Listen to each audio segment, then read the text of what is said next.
Detective Riley, I understand this is dramatic, but you're gonna have to cooperate. Maddy, How?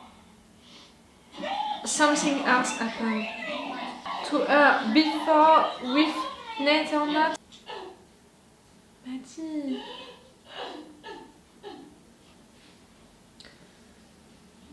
Forcing her to do that like that, I that's... know you're really upset right now. Trust me when I tell you that the person that did this doesn't love you. Yeah, I want to get her in trouble, but she's taking a lot of drugs. Really, Nate? And after that conversation, was that the last time you spoke to Miss Perez that evening? Oh, Nate. You lied and he knows. I love her. No, you I don't. love her, no matter how crazy she is. Stop using this word for describing that relationship. This is not love. On the times when we've broken up, I know for a fact that she's been with other guys. You destroyed one. I don't know why it's Maybe the others also. I love Maddy. I never do anything to hurt her. Unless you are hurting her. The most insidious symptom of abuse is the inability to admit that what you're enduring is not normal. And what happens in a month, 6 months, a year, when she moves away and goes to college? I don't know, we talked about living together. I think you're missing that point, bro. That's a dream. Nothing in high school lasts forever. You should meet her. I could say something like dreams are not the reality and all. I'm an optimist person. She's gonna say the truth.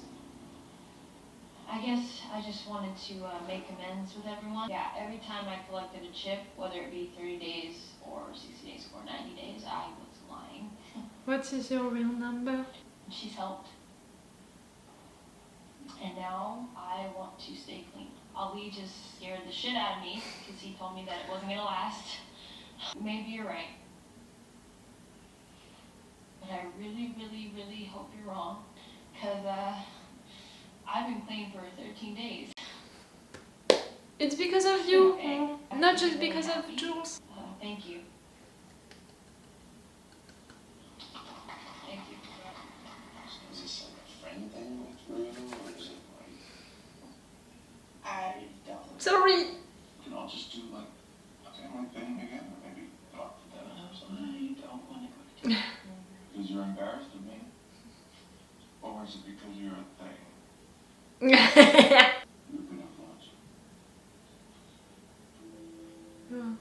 She has her own issues, you know.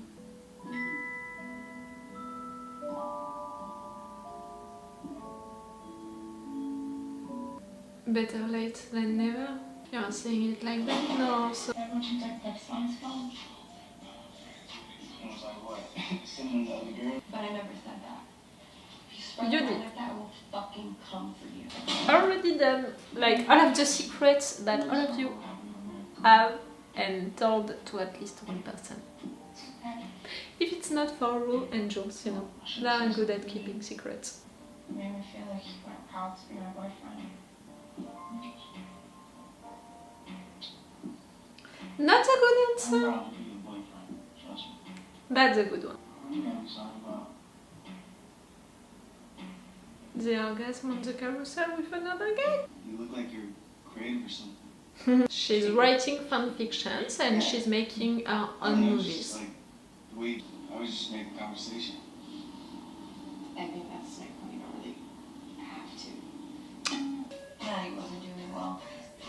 For sure. Over the course of the last 5 days, Maddie had sent me a total of 273 text messages. Saying love is a million things. Sometimes it feels good, sometimes it doesn't. He fucking killed for me and I killed for him.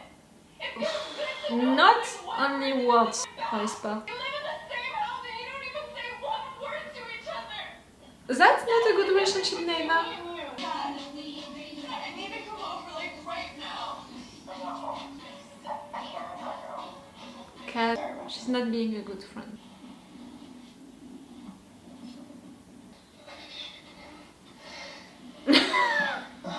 I don't even know if I have to edit that moment.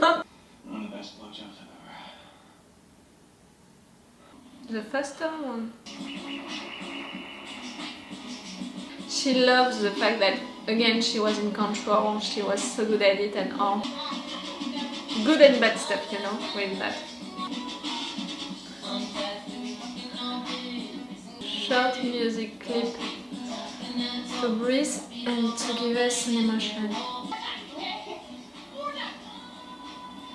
Bro, you're happy and with your two best friends. Come to you, you know. I'm gonna go to the bathroom. Oh, you're not ready to take that responsibility. It was the happiness of someone else. Which is logical. So sorry I'm late. I'm nervous. No, we're not gonna see that again. I'm Inako. But the Hello. boys call me Mina. Do you think this stuff affects them? Even if they don't know it? You filming yourself Maybe creates the same thing. fucking Honey, people like that? Young ones? Minor ones? I spent my whole life trying to keep this part of me separate. with rage.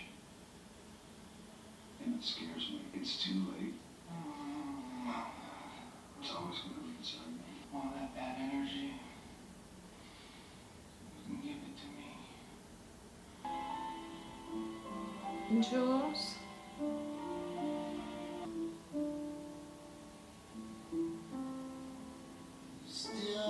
It's too much for her, I think. This responsibility, you know, of Rue, maybe also the relationship, I don't know. You guys spend the night? I should probably go.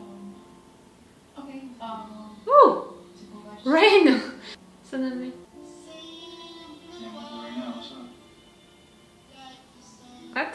Hey, sis, can you take Maggie's to the house tonight? That's the thing, you know, to talk without being seen, no? You know? Maddy.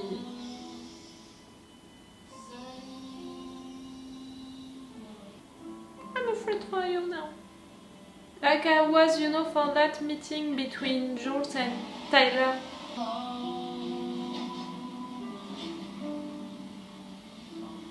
Ah! You're going to the same motel. You have to know Nate. Hey, handsome.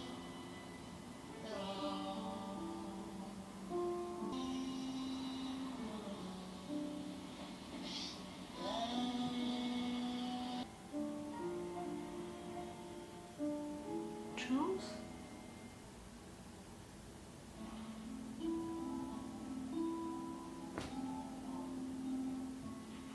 There are a lot of things on her mind for sure. Nate threatening her to destroy her life, just like that. Nate's dad maybe being suspicious that she can be involved in what's happening to his son.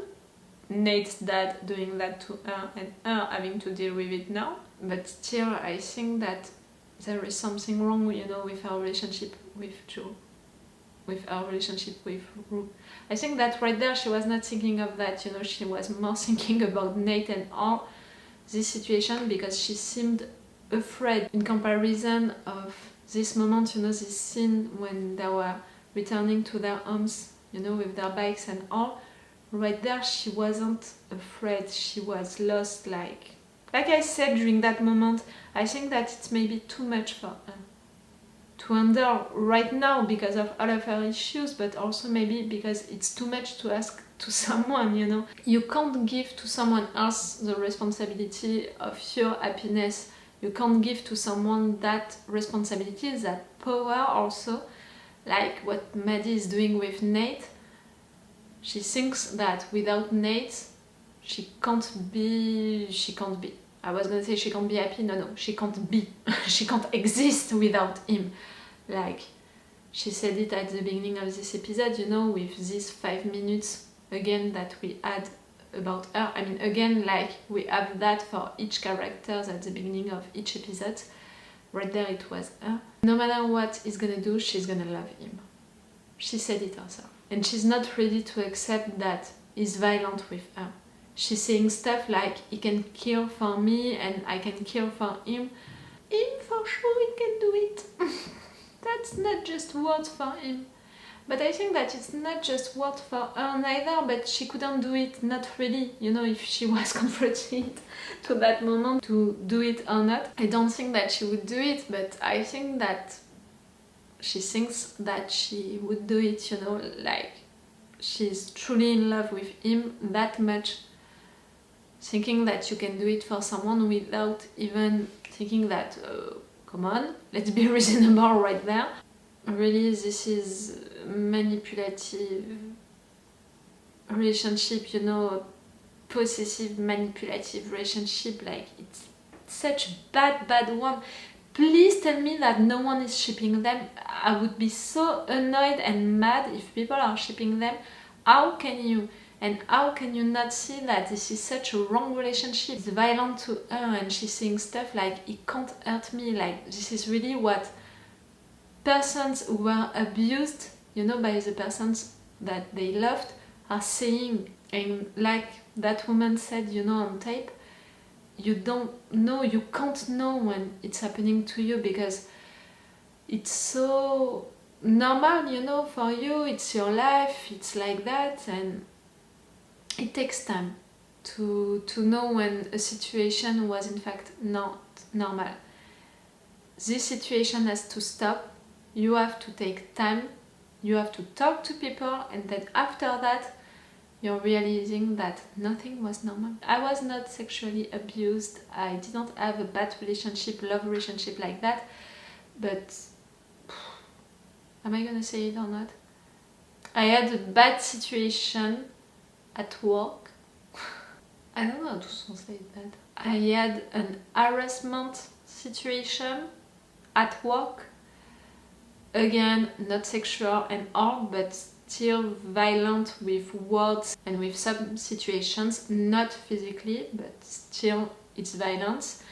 And during these moments, I didn't know that it was not normal, because when you're living them, you're like, okay, some people are like that, okay, the situation is like that, I have to accept it, and the ones to who I'm saying it, they are saying stuff like, oh, that's wrong, but they are not telling me that it's not normal and I shouldn't accept it.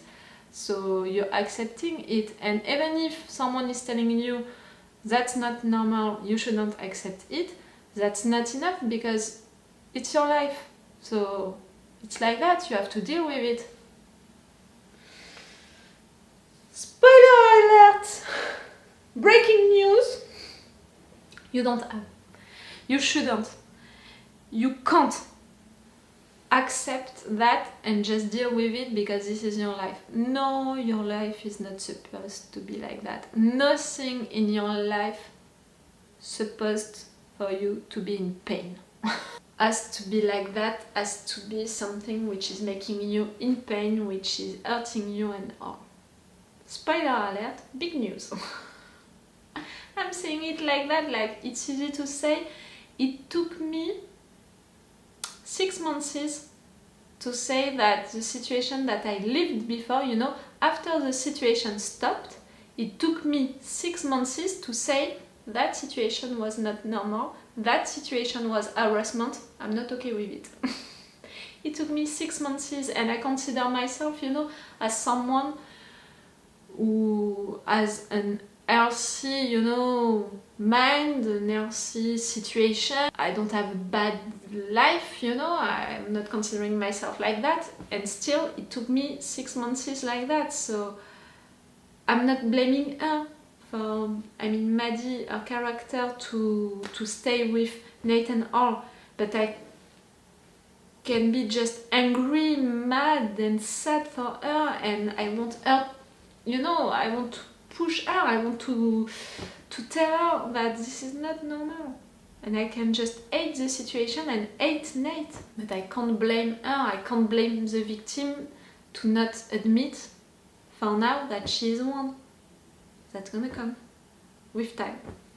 With stopping the situation, and after that with time. The situation needs to stop for her to admit that after time. I'm sad for Rue, you know. The fact that Jules has these doubts I hope that this is not gonna be like, okay, Jules doesn't love me, so I'm gonna go back with drugs, because in fact I was, you know, taking my addiction to drugs and putting it on Jules. Okay, I love Jules, but this addiction that I have to her, you know, that was coming from my addiction to drugs. I hope that this is not gonna happen like that. I think that it's not gonna do that, you know, if they are breaking up, because in that moment at the end of the episode 3 gave me that Rue, she called Annie herself. No one pushed her. She was living an hard situation, a really bad one. She could have done so many wrong stuff during that moment. She asked for help. She made a move to help herself, to save herself, so she can do it. Maybe she can have some up and downs before that, but she can do it. I know now, because of that moment, that she can do it. Again, with time, with admitting some things along the way, but she can do it. The fact that they are pressing charges against Nate, it can help us, you know, us.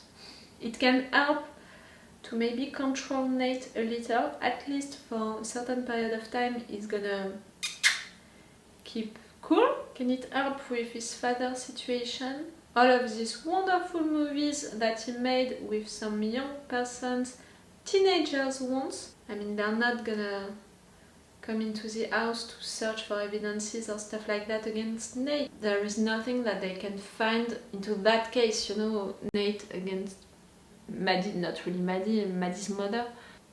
Kat. We are at the episode 5.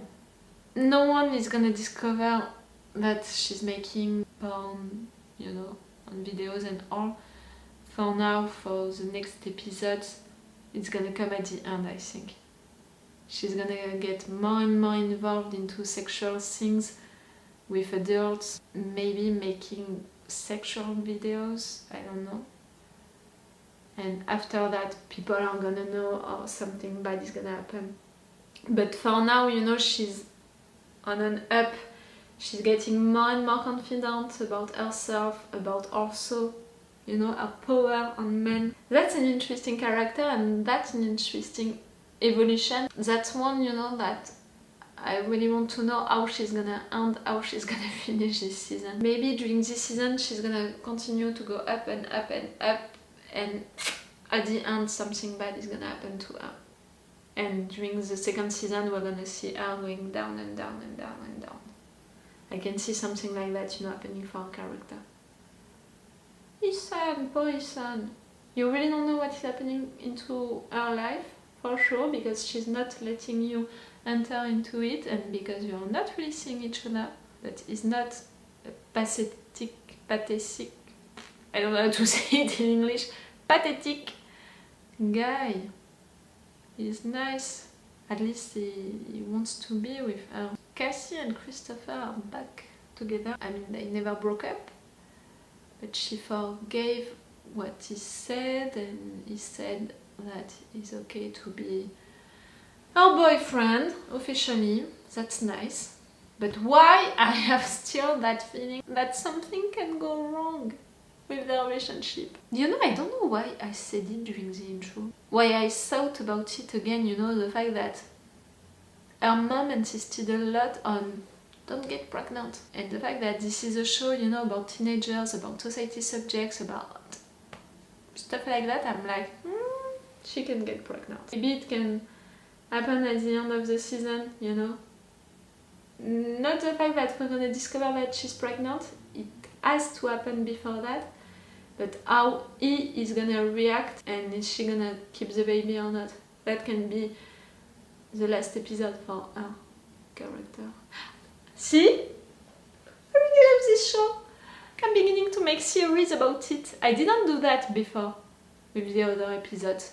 I was commenting a lot how it was done because that's brilliant, and still with this episode, but I think that I didn't say any theory. I did right there. I'm getting more and more and more and more involved with the show and with these characters, and I'm beginning to love them. To love them Not all of them, Nate. And Maddy, you're hard also to love. I like you, I want to protect you, but you're hard to love. But I want to, really I want. But you don't know what love is. Okay, I'm gonna finish this video right now, and this is gonna be, yes, the last episode that I'm gonna watch today. I'm gonna watch one more tomorrow, I think, because you, during the week that you are watching this video, you're gonna have 4 episodes of Euphoria, so I have to film one more. So it's all for you and for me for today, so it's all for me for now, so bye for now, bye. Wait a minute, Doc. Are you telling me that you built a time machine? Great.